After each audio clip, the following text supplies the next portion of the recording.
একটি মেয়ে তার মায়ের ছবি একটি কবরে লাগানো অবস্থায় খুঁজে পায়। সে ছবিটি ছিঁড়ে ফেলে, কিছু স্মৃতিচিহ্ন তোলে এবং সেগুলি মাকে ফেরত দিতে যায়। কিন্তু ঠিক তখনই সেখানে উপস্থিত হয় এক বিলিয়নিয়ার, যে তার মৃত স্ত্রীর জন্য শোক করতে আসে।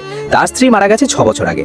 যখন সে দেখে ছবি এবং সেই স্মৃতিচিহ্নগুলি নেই, সে প্রচণ্ড রেগে যায়। তার সহকারী সঙ্গে সঙ্গে কবরস্থানে নজরদারি ফুটেজ বের করে। লক্ষ্য নিশ্চিত হতেই তারা গাড়িতে গিয়ে মেয়েটিকে অনুসরণ করতে শুরু করে। মাত্র 10 সেকেন্ডেই তারা মেয়েটিকে ধরে ফেলে।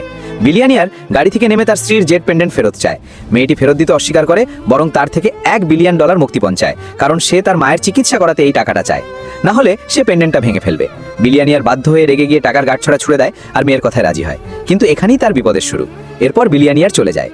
একই সময় ডাক্তার মেয়েটির মাকে ঠেলে নিয়ে আসে। অর্থাৎ বিলিয়নিয়ার অজান্তেই তার মৃত স্ত্রীকে ভেরিয়ে গেল, যাকে সে 6 বছর ধরে মৃত ভেবে আসছিল। মেয়েটি তাড়াতাড়ি মাটির থেকে টাকা তুলে ডাক্তারের হাতে দেয় এবং সার্জারি করার অনুরোধ করে। কিন্তু ডাক্তার চিকিৎসা করতে অস্বীকার করে, কারণ সে একজন গুরুত্বপূর্ণ মানুষকে রাগিয়েছে। অসহায় হয়ে মেয়েটিকে তার মাকে অন্য হাসপাতালে নিতে হয়, কিন্তু যতই অনুরোধ করে কোনো হাসপাতাল তার মায়ের চিকিৎসা করতে রাজি হয় না। এরপর একদিন তার দেখা হয় এক দয়ালু মহিলা ডাক্তারের সঙ্গে। তিনি বলেন, যদি সে সেই গুরুত্বপূর্ণ ব্যক্তির কাছ থেকে একটি ক্ষমা চাওয়ার চিঠি নিয়ে আসে, তবে কোনো হাসপাতাল মায়ের চিকিৎসা করবে। এটা শুনে মেয়েটি বৃষ্টির মধ্যেই বিলিয়নিয়ারের গাড়ি থামিয়ে হাঁটু গেড়ে ক্ষমা চাওয়ার চিঠি সাইন করার অনুরোধ করতে থাকে। কিন্তু বিলিয়নিয়ার শুধু চিঠিটা ছিঁড়ে ফেলে না, মেয়েটিকে জোর করে গাড়িতে তুলে নিয়ে যায়।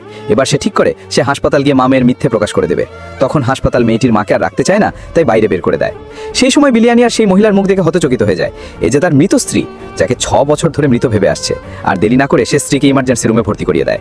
অবশেষে ঈশ্বর মেয়েটির প্রচেষ্টা দেখে নেন, তার মায়ের জীবন বেঁচে যায় এবং মামে আবার একসঙ্গে হয়।